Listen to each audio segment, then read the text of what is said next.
take it and figure out what they're trying to communicate. So this is an encrypted telegram sent by German Foreign Secretary Arthur Zimmerman to the ambassador to Mexico. So you get this telegram, then you'd likely have like a little code book. You'd have to read through the codes. Okay? Does that make sense? You have to decode it.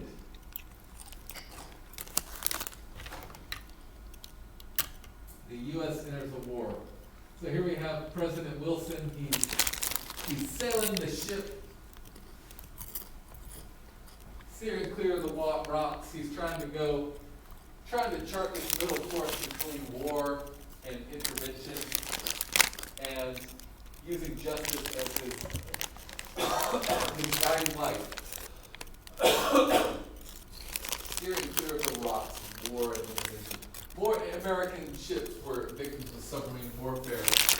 President Wilson believed that America could no longer remain neutral. On April 2nd, 1917, Wilson persuaded Congress to pass a war resolution. On April 6, 1917, he signed the resolution to enter our country into World War I. Remember, who has the power to declare war? Congress. Who has the power to sign the congressional legislation and make it formal? The President. All right. And we'll go on and we'll look at the actions taken during the war, preparing for action. So this is a fairly long series in the lecture, but we'll get through it, no problem. American preparation for action. So President Wilson sent the American Expeditionary Force, or AEF, to Europe. The AEF were commanded by General John J. Pershing, a veteran of the Spanish-American War. The U.S. was far from prepared to send an army large enough to successfully fight in the trenches on the European front. On May, so we have a draft initiated. May 1917, after the war declaration, Congress passed the Selective Service Act, authorizing a draft of young men for military service. Men ages 21 through 30 were required to register for the draft. 24 million American men registered and 3 million were called into service. Overall, there was widespread acceptance of and support for the program. And there's the famous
two were black. And to get there's a bubble captain. There's like the lieutenant, I guess, and then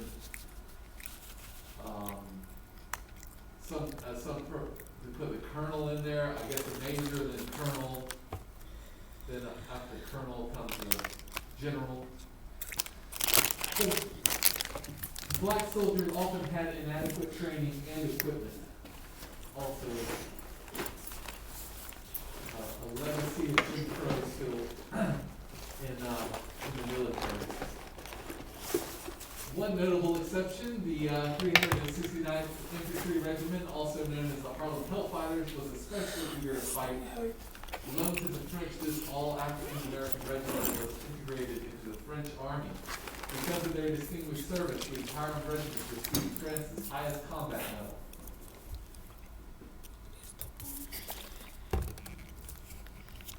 And what else is taking place in Europe at the time? There's a revolution going on in Russia. Americans never felt fully comfortable committing to the Allied powers and then being allies with Russia and its leader, Tsar Nicholas II. However, Russia was no longer a factor in the war after the Bolshevik Revolution. Tsar Nicholas II was forced to give up power, and he was replaced with a Republican government led by Alexander Kerensky. However, not long after Tsar Nicholas II was overthrown, the Russian government once again faced revolution. This time, the Bolsheviks, followers of Vladimir Lenin, violently overthrew Russia's government. Bolsheviks are members of the Russian Social Democratic Workers' Party, led by Lenin, who seized control of Russia in October 1917 during the Russian Revolution. So why is this guy significant? Well, he's going to be the first communist dictator of Russia, Vladimir Lenin. Overthrew the Russian government. It would be Lenin, and then eventually it would be Joseph Stalin. Both of these men killed millions of Russians. Together, they made quite a dent in the population of there. So Lenin made a deal with Germany that included a promise of peace and Russia's withdrawal from fighting in World War I. Peace with Russia freed Germany from fighting a two-front war. They could now focus on France and Great Britain on the Western Front. Americans to the rescue. With the Russians out of the picture, German forces turned all their energies toward the French and British lines. They were able to break through and head toward Paris. American forces saved Paris and marched out under the command of Brigadier General James Harbord. During the Battle of Chateau Thierry, the Germans were stopped and the tide of the war began to turn. Unfortunately, America lost over half of its troops during the battle. And looking at the instruments of war, the ways in which people figured out how to be even more savage on the battlefield, the tank. It was a new weapon introduced by the British. You could roll across the trenches and roll through barbed wire while remaining invulnerable to enemy fire. Tanks were used to launch assaults in advance of foot troops to break German lines. Distinguished war hero, Corporal Alvin York. He was originally a conscientious objector to the war. Do you know what that means, Angel? A conscientious objector? Anybody ever discussed it? Like, so an objector means he's got a problem with the war, but conscientious is something weighing on his conscience. So maybe it's against his belief to fight war. Maybe his belief is that, you know, he's nonviolent, he's a pacifist, he doesn't believe in all of that. So originally a conscientious objector, York's squad later attacked a pivotal German machine gun nest. York killed 25 Germans and captured another 132 only with his rifle and pistol. Wow. Next guy, Eddie Rickenbacker. He was a celebrated fighter pilot. He defeated Germany's Flying Circus, the infamous German squadron led by the Red Baron, who we'll take a look at a little bit later. The Red Baron. So, the Battle of Saint Mihiel.